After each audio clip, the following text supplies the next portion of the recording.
Grab myself a stand. I have an extra mic stand. Why didn't I grab a mic?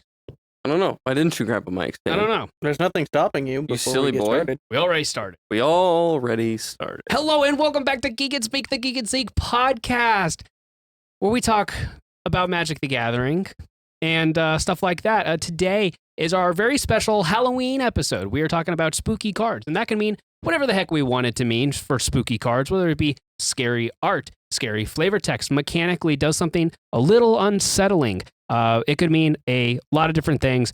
And yeah, join with me today is our editor-in-chief, Jason. How's it going, Jason? Fantastic. For those of you that know me, you know that I am a sports fan.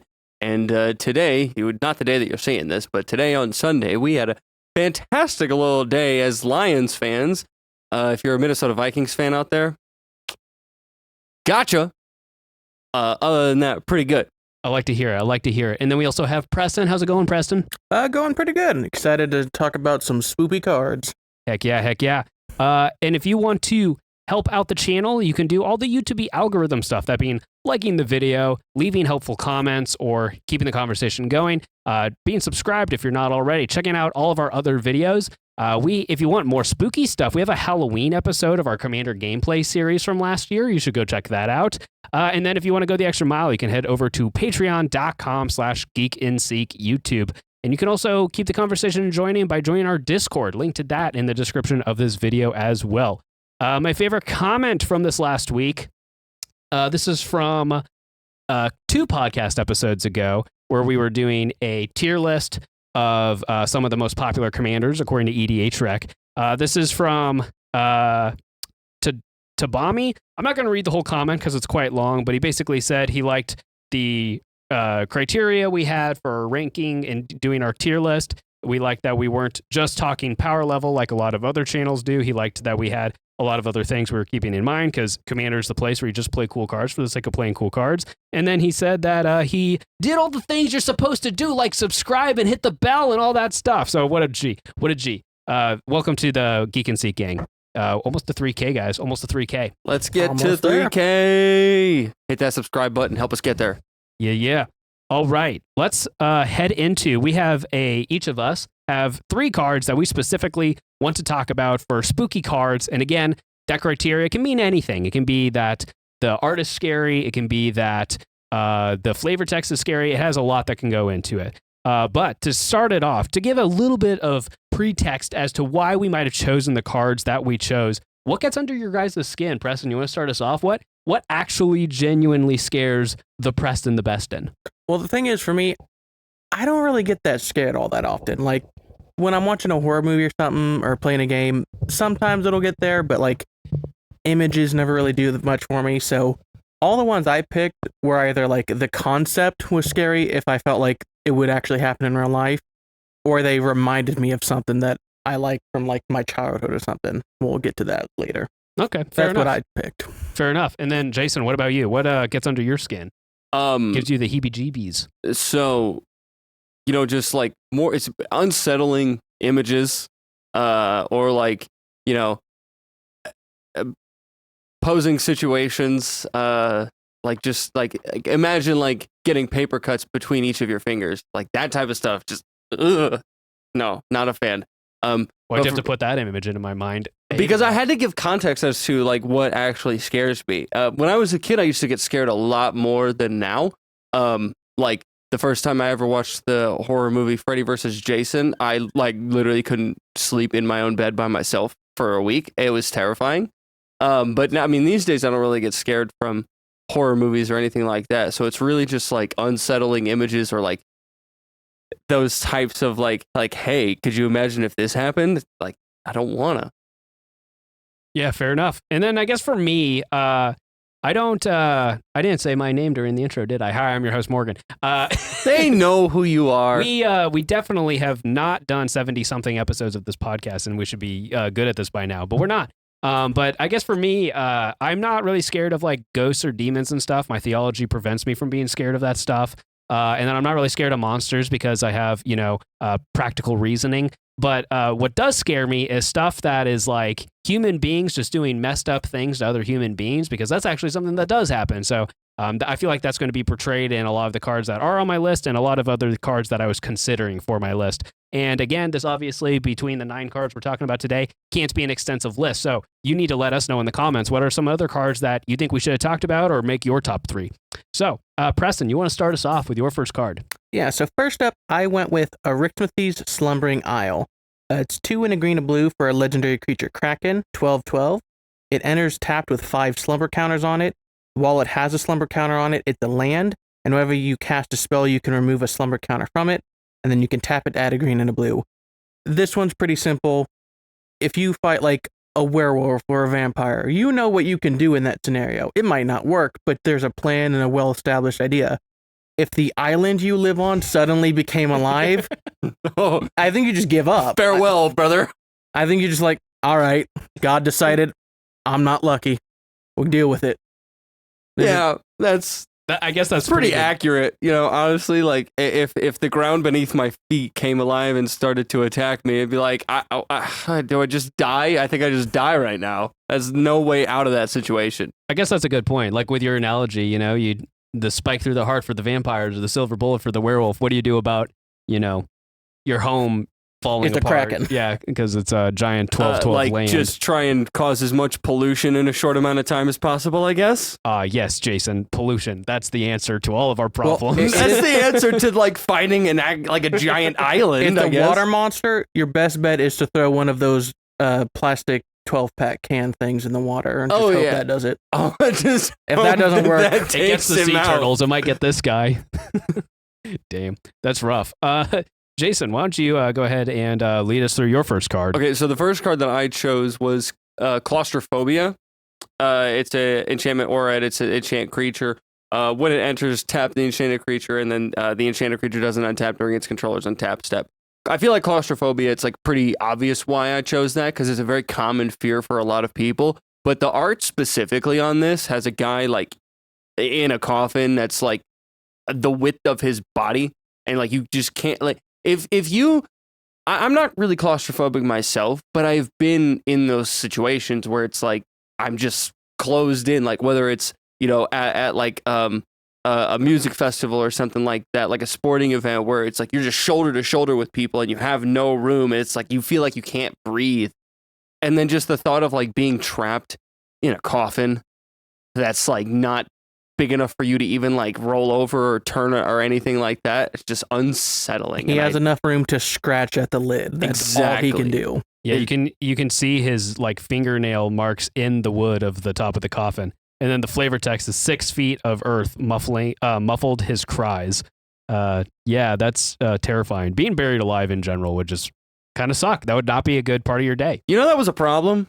Yeah, they used to have like the bells. They used to have a bell that went down to a like with it tied to a string and went into the coffin. Yeah. How you accidentally bury someone alive? We didn't know a lot about medicine. I mean, it really did just happen where we're like, we think this guy's dead, and then like he's not. So like it you know, people, you just didn't know things. We was stupid back then. Well, stupid I think is the wrong. I think it was just ignorant. That's better. Yeah, that's a better word. That might be. Yeah, that's probably better. Yeah, I wouldn't like that. All right, my first card is actually a card I think most of us are aware of. This is Blood Artist. For 1 and a black, it's a vampire creature, 0/1, and whenever it or another creature dies, any creature, not just your own, any other players, target player loses a life and you gain a life. And then it has a great flavor text that could have come from like a My Chemical Romance song. It says, great art can never be created without great suffering. Like, I think it's like Pain by 3 Days Grace, you know, like, that's literally the first one I thought of. What actually gets me on this card is the artist is looking down at the person it's painting, and you are that person. You as the viewer of the person in this card, that is who is being painted. And if you look at the painting, that doesn't look like a good time. Like you are not having fun. You are suffering. You are bleeding out. That's probably your blood he's using to paint the picture of you dying on the ground. This is miserable. This is sadistic and terrifying, and would make for a good horror film. So Innistrad coming in clutch. Got the good horror themes. You know, I never really thought about Blood Artist, like the art of it as being like a POV shot. Like I think it's supposed to be. Actually, because I mean, I didn't notice that, but not, looking at it, I mean, I think now that I it. see it, now that you point that out, that's actually interesting. Oh man. Yeah, never look at this little combo piece the same way again. Preston, why don't you lead us through your second card? All right. Well, now I technically went with 2 cards because they did the same thing for me. It's Stuffy Doll and Dungeon Shade. And the reason I went with these 2 cards is they both really reminded me of those old scary stories telling dark books. Oh, yeah, Like, yeah. they have color on them. They're not black and white, but if you were to color some of those images, both of these look like they could come right out of there. And I love those books growing up. Plenty of people did. Always gonna appreciate that awesome art, and these ones just remind me of it. Was it one of those things though where like you liked it, but then it would like keep you up anyways as a kid? I don't think those books ever really scared me. Maybe 1 or 2 of the stories stuck with me a little bit, but mostly I just enjoyed reading them. Yeah, I used to really like those Goosebumps books as a kid. Yeah, I read Goosebumps a little bit as a kid. Read a lot. Actually, if you do like the Goosebumps book, then you haven't heard of Michigan Chillers or American Chillers. It's very similar. It started out as like a Michigan-based series, and then they became very popular, and the author ended up doing it like American Chillers. Really, really good book series. Heck yeah. Was there a specific story that these reminded you of, or it just felt like something that would like, it seems reminiscent of that aura? Probably Harold the Scarecrow is the one that popped into my mind first.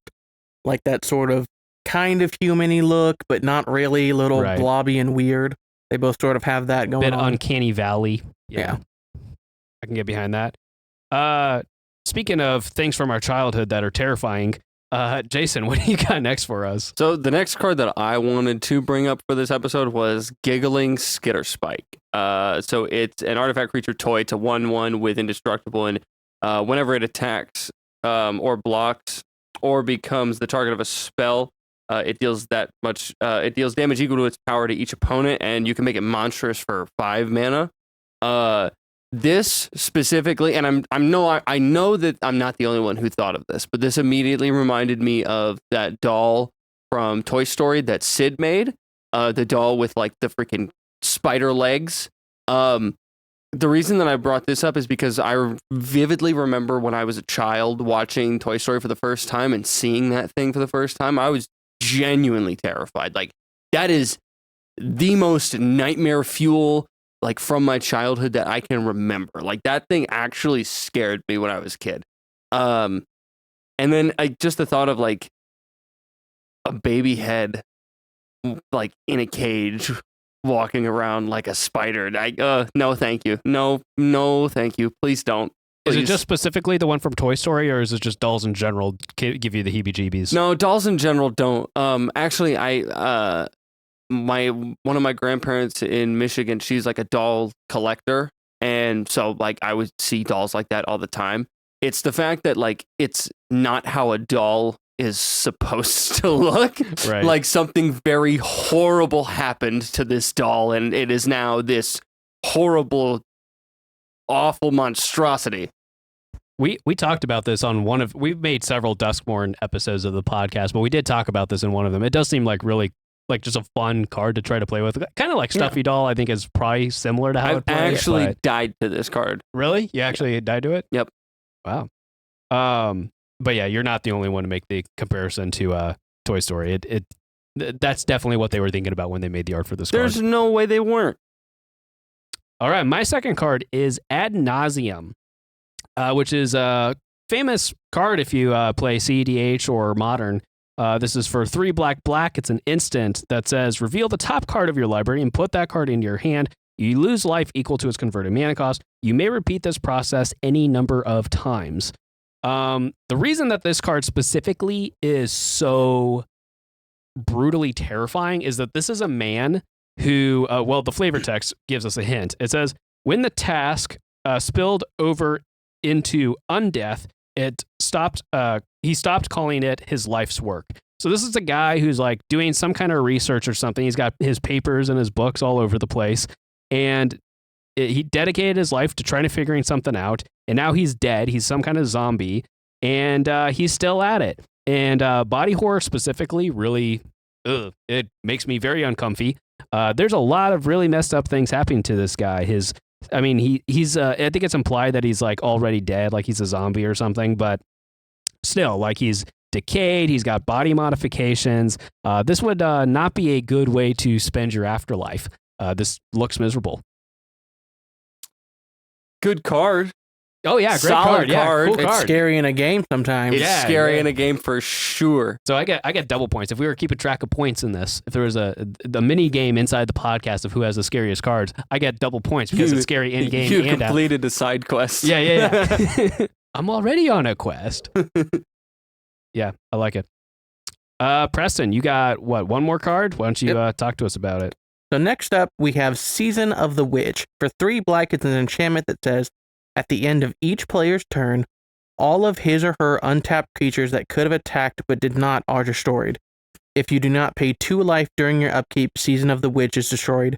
Effects that prevent or redirect damage may not be used to counter this loss of life.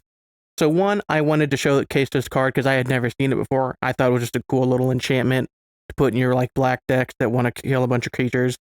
I just thought it looked cool. But man, that art rocks. It's so Like, it's not freaking scary cool. to me, but I just love the aesthetic. It's got like that 80s, like, It looks like the painting. cover of Halloween 3. yes, well, that and Season of the Witch, yeah. It's funny, like Morgan completed a side quest with his last one, and then you like completely averted from the main quest and just did your own thing with this because you're like, this doesn't scare me at all. It's just dope card. It is freaking sweet. Well, some people would find that scary. It's just, I mean, it's definitely ominous. It's kind of dark and creepy. Like, I mean, witchcraft in general, like if you like are read up on your history, is like it's pretty whack. So, it is just like implied messed up, and the art is freaking dope. This also, I've almost bought this just because it looks cool, and it's on the reserve list, so it's only going to go up. It's like $20 right now, and it's only going to go up probably because it's on the reserve list. But yeah, just because it looks cool, and I think it's playable. I think Yeah. certain decks would definitely want it. So yeah, and I've been someone who, like I've noted before, I don't like how most old cards look, like a lot of the older ones. But this one looks really great with that older border and the tome aesthetic for the text. I really like it on this one. well, it helps too that like early days of Magic, while they're still trying to find the right tone and like how kid friendly it is, how dark do we take it? Like it was all over the place tonally in the early days of Magic. This was what from the dark, so 1994, and they were still very, very dark imagery, macabre, playing with demonic imagery. Like they were not sure what the tone was supposed to be for Magic, so you actually get a lot of that in early Magic. It's cool. All right, Jason, walk us through your last card. The last card that I wanted to talk about that like sends shivers down my spine is the card Sensory Deprivation. It's another enchantment aura.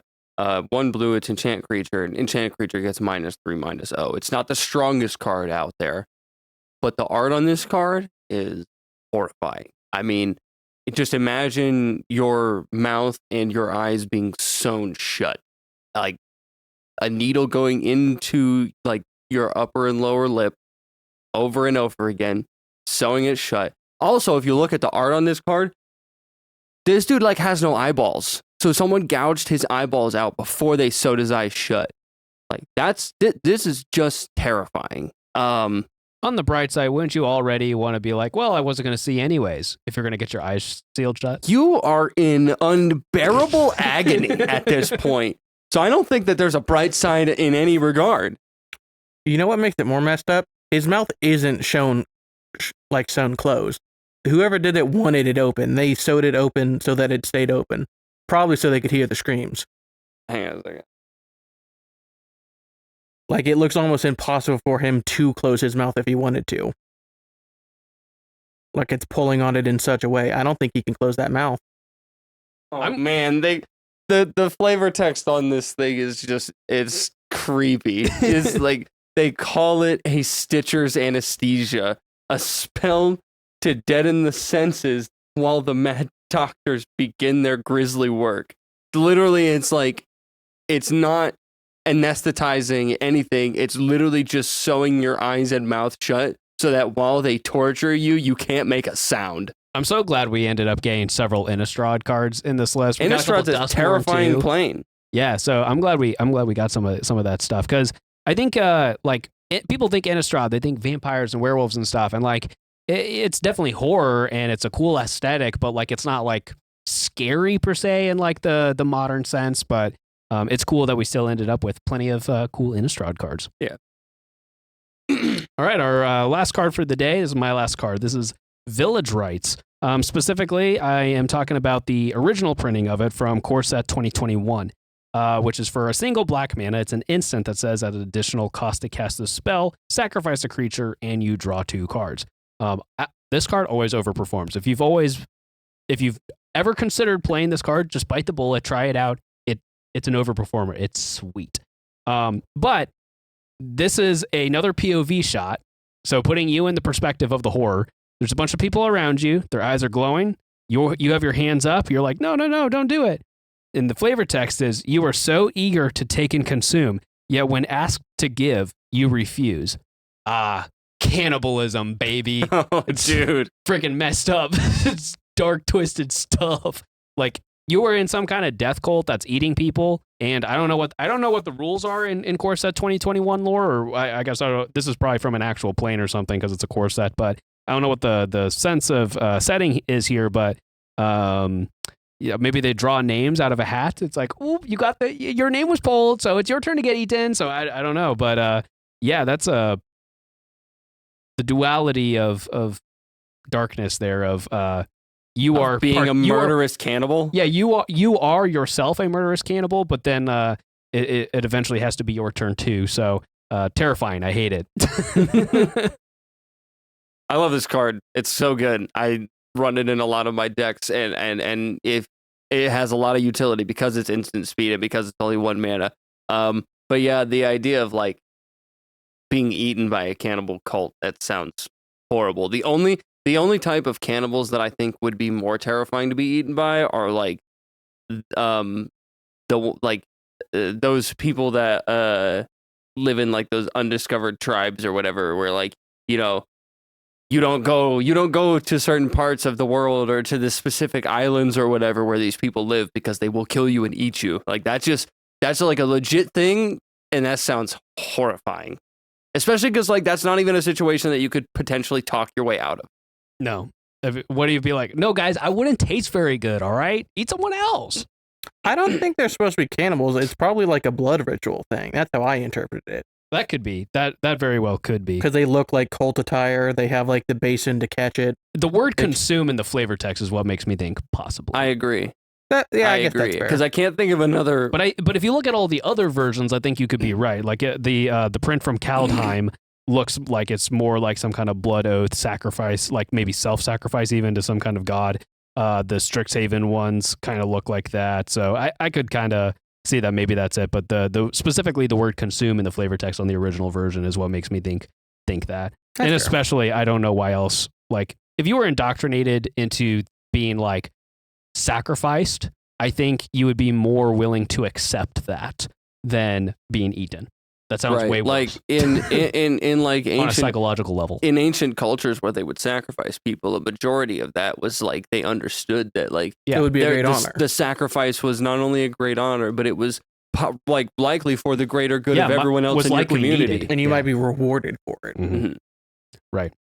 I actually just watched The Terror. It's an AMC show from a few years ago, and it's incredible. But the last couple episodes, there's some cannibalism stuff, and I almost stopped watching. But great It show. made you too hungry. I get it. No, hate that. Like that in the Last of Us video game, the community of cannibals. Yeah. Well, guys, that is it. That is our top threes of some spooky Magic the Gathering cards. Let us know in the comments what some of your favorite spooky cards are, whether you think the flavor text is scary, the art's scary. Maybe it's like ad nauseum in the sense that it's scary in game and out of game. So let us know in the comments down below. We will be back next week for another tier list. We are continuing our top commanders tier list series that we started a couple episodes ago. And hey, let us also know, this is the first in-person podcast we've done in almost a year. We've been doing it just over Zoom and stuff. So if you like this, join us on Patreon because that means we can afford to buy a couple other nice mics. Maybe we can do something else with the setting here, stuff like that. So if you like the in-person podcast, help us any way that you can, and let us know if it's what you would like to see, or if you don't really care and you're okay with us just doing over Zoom. We'll be back next week. Love you guys. Bye. Bye. Have a safe Halloween.